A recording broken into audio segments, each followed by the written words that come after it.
melhor. Glória a Deus, aleluia. Glória a Jesus. Por que você pode confiar em Deus, irmão?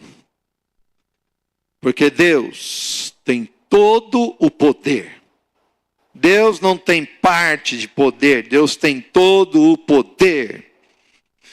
Uma vez, ao expulsar um demônio, o demônio falou na boca daquele rapaz magrelinho, franzino. Ele disse o seguinte: quem você pensa que você é? Eu falei, eu não sou ninguém. Mas Jesus que habita em mim, esse tem todo o poder. E é no nome dele que você vai sair. E sabe o que aconteceu no final? Saiu. Porque Jesus tem poder, aleluia. O profeta Isaías, lá no capítulo 26, no versículo 4, ele diz o seguinte: confiai no Senhor perpetuamente, porque o Senhor Deus é uma rocha eterna. Rocha eterna, rocha é base sólida, não vai afundar a nossa vida, a nossa fé não vai afundar. Não corre o risco, meu querido irmão, porque nós estamos baseados em Jesus, no nosso Deus. Por que você pode confiar em Deus? Porque Deus nunca nos abandona. O Salmo 9, o verso 10 diz o seguinte: os que conhecem o teu nome, confiam em ti, pois tu, Senhor, jamais abandonas os que te buscam. Os que te buscam. Fico olhando a oração, e eu estou lendo aquele livro de C.S. Lewis, Cartas de um Diabo ao Seu Aprendiz. Quem já leu esse livro? Quem nunca ouviu falar desse livro? Cartas de um Diabo ao Seu Aprendiz. Quem está horrorizado com esse título? Um monte de gente. Esse título é assustador. Eles vão falar, mas crente? Como é que crente lê um livro desse? C.S. Lewis, inclusive, ele relata isso, que ele teve muita opressão, muita força contrária, porque ele estava escrevendo a coisa da perspectiva de um diabo, da perspectiva de um demônio que estava sendo, né? A coisa ali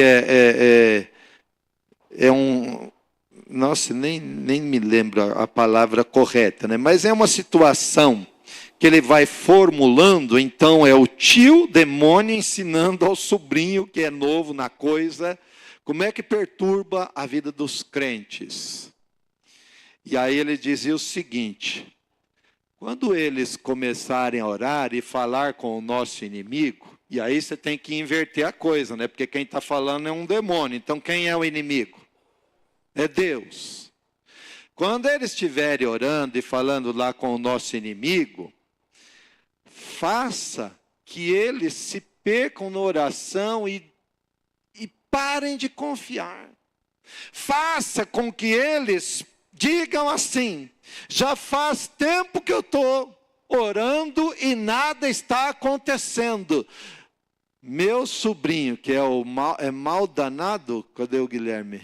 Mal danado é o nome do sobrinho, e o tio chama Vermelhinho, né? Nada sugestivo, né?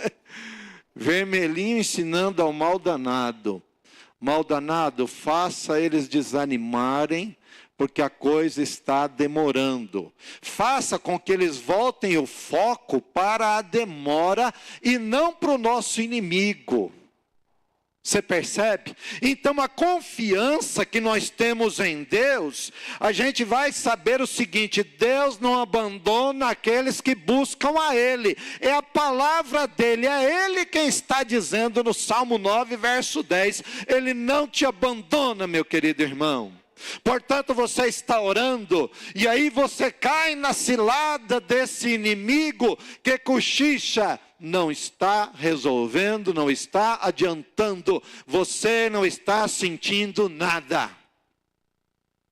E eu vou perguntar aqui para vocês: quantos de vocês já oraram por um longo período e não estavam sentindo absolutamente nada? Quem estava assim? E eu vou dizer uma coisa para vocês. Não se preocupem com isso, porque isso está dentro do normal, porque a nossa fé, a nossa confiança em Deus não está baseada naquilo que nós sentimos ou deixamos de sentir. A Bíblia diz que nós somos guiados por fé e não por vista, e a vista agora é aquilo que nós sentimos. E aí você que está orando, você tem uma tendência, uma pressão, uma força contrária, demoníaca, para que você caia nessa cilada. Está demorando e eu não estou sentindo, então não está dando resultado. E aí, esse chamado mal danado fala, nós vencemos, titio, porque nós conseguimos a vitória. Então ele quer que você se perca.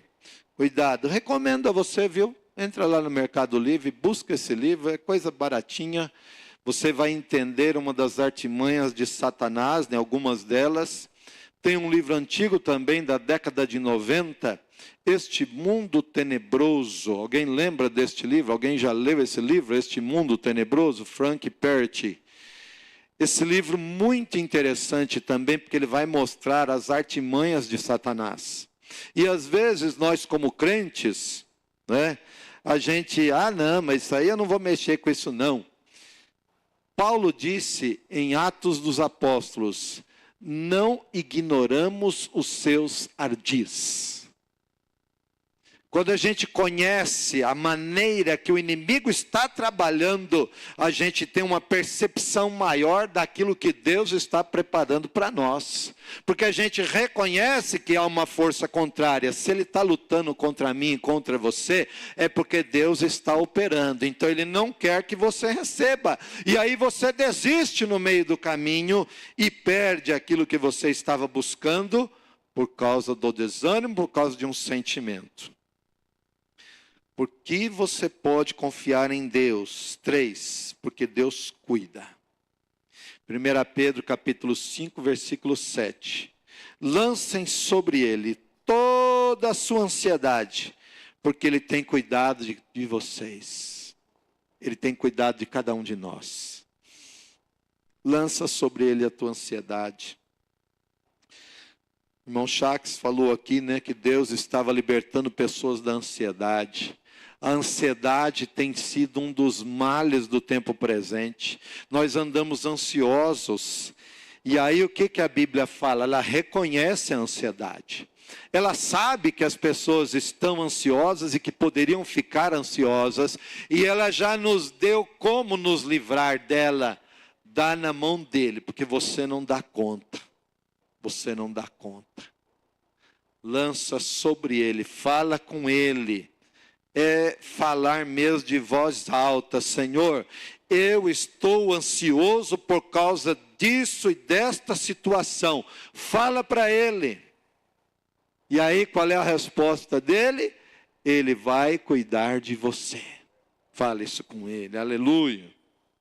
Número 4, Deus te protege. Provérbios 30, verso 5. Cada palavra de Deus é comprovadamente pura. Ele é um escudo para quem nele se refugia.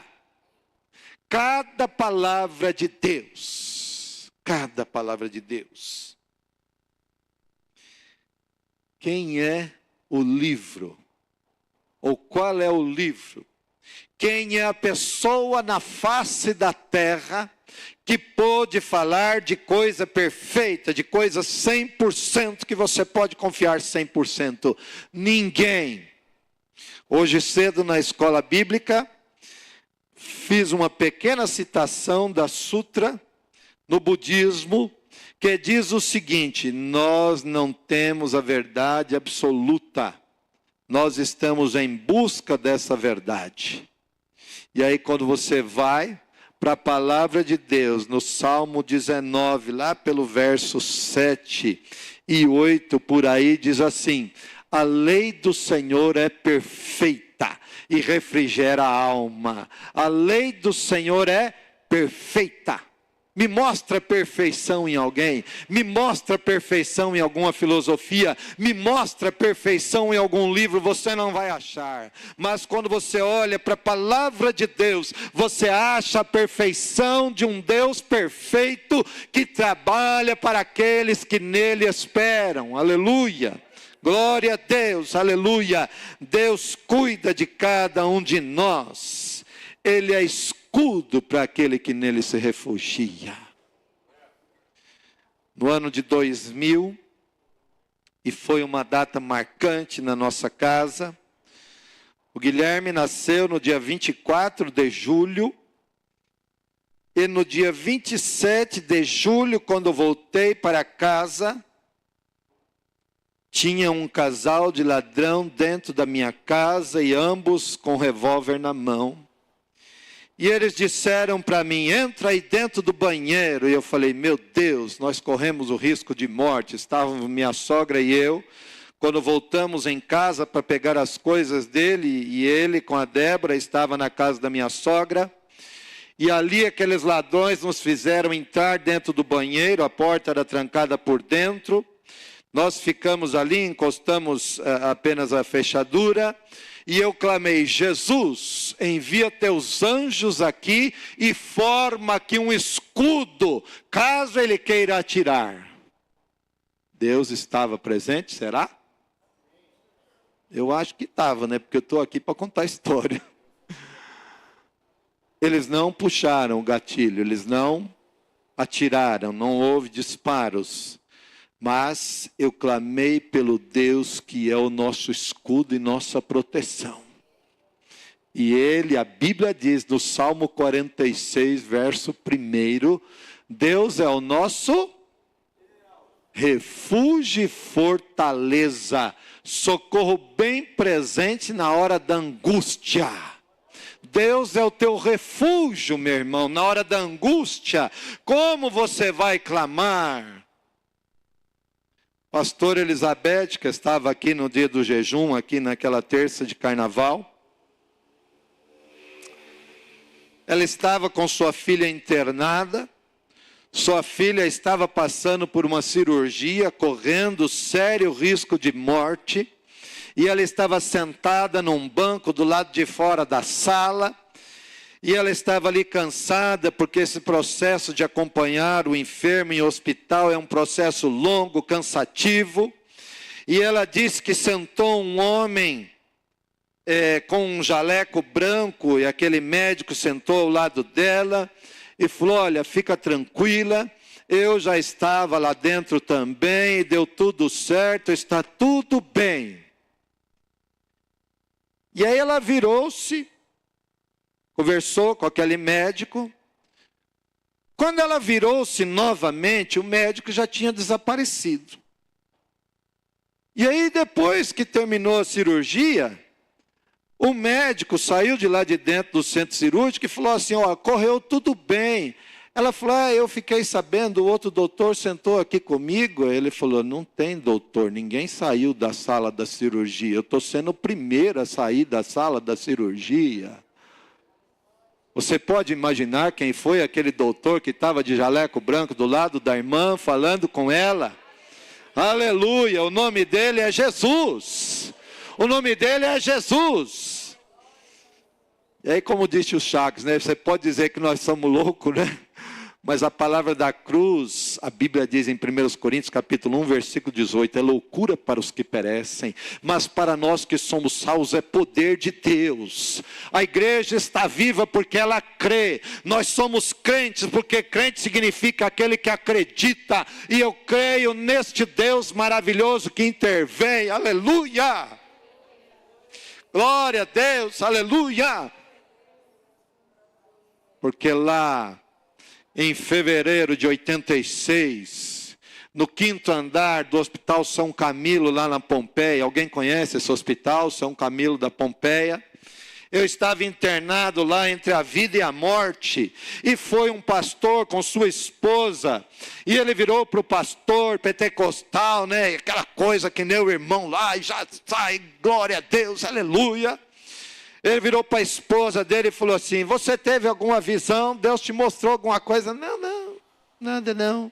Não fala, irmã, se Deus revelou alguma coisa. Eu vi esse irmão aí que está nessa cama aí, deitado aí, eu vi ele no meio de uma plantação de trigo, com uma taça de ouro na mão, colocando o trigo dentro. E eu vi entrando por essa janela um homem vestido de branco e levantando esse irmão aí pela mão. Irmão, estava no 5º andar. Um médico, para entrar pela janela do 5º andar, até porque já quebra o protocolo que médico normalmente entra pela porta. E ele tem que ter um piso para ele pisar, e era o piso do 5º andar.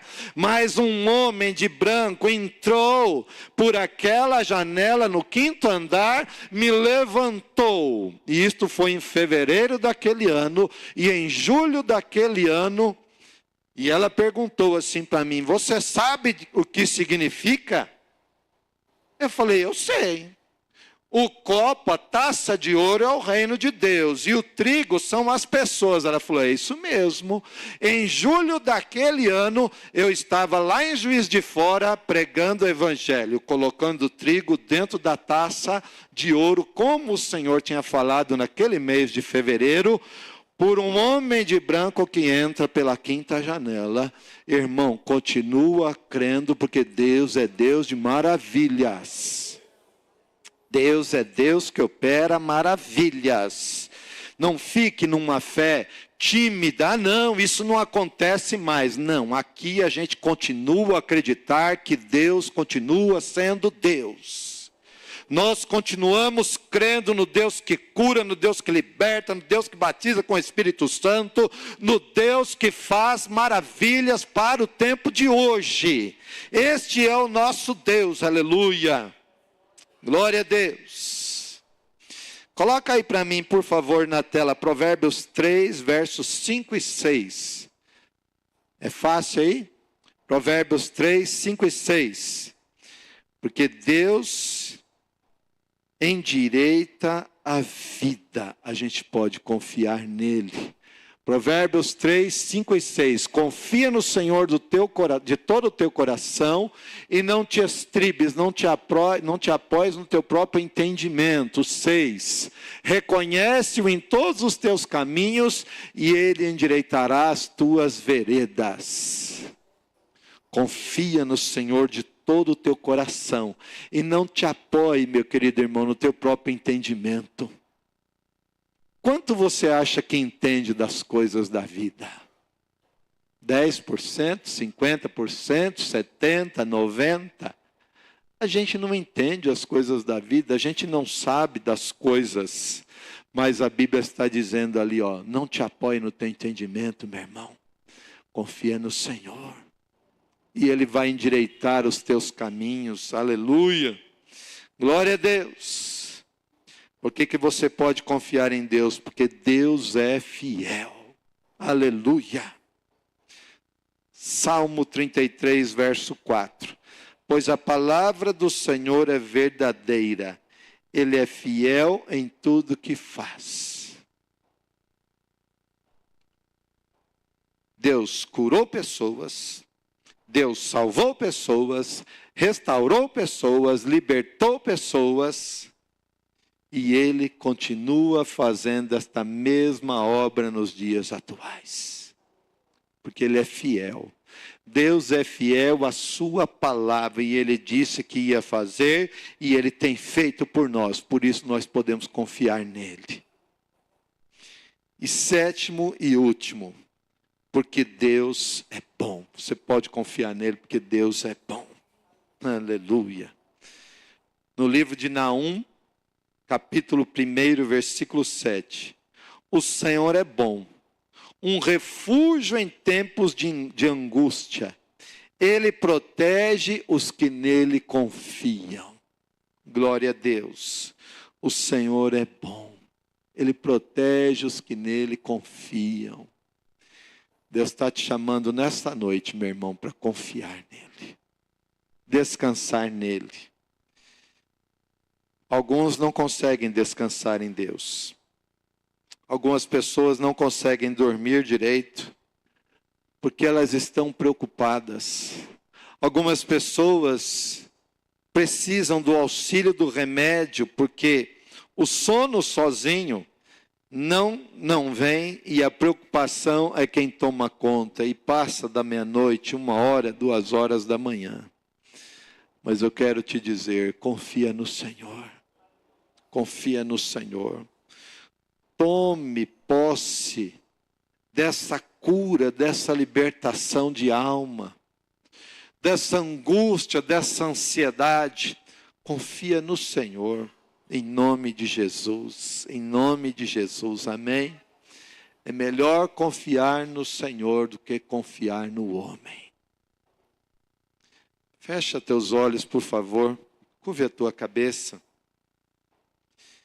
Gostaria, você que ouviu esta palavra, e Deus falou com você, e você quer descansar, aprender a descansar nele, confiar nele. Fica em pé onde você está, no seu lugar mesmo, fica em pé aí. Confia no Senhor.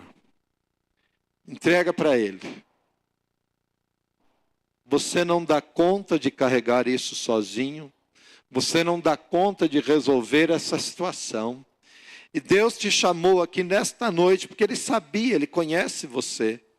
E Ele queria dizer para você, ei, entrega para mim, pode confiar em mim que eu estou tomando conta.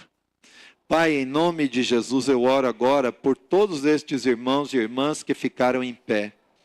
Eles estão em pé, meu Deus amado, porque eles estão fazendo uma declaração pública da sua fé, da sua confiança, meu Pai amado. Eles agora estão entregando, meu Deus, para Ti e clamando a Ti, meu Deus, me ajuda a descansar em Ti. E eu peço agora, visita esta irmã e este irmão que estão em aflição, meu Deus amado, nesta área da confiança.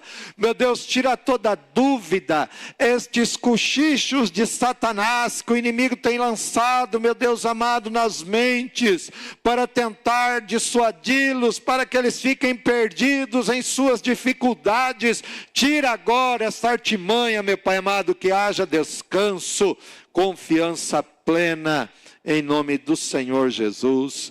Em nome de Jesus eu oro pelos meus irmãos.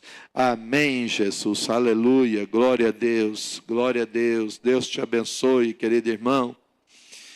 Agarra isso nas tuas mãos, guarda isso no teu coração, lá no compartimento mais profundo, e anda nessa fé e nessa confiança em Deus, porque vale a pena confiar no Senhor.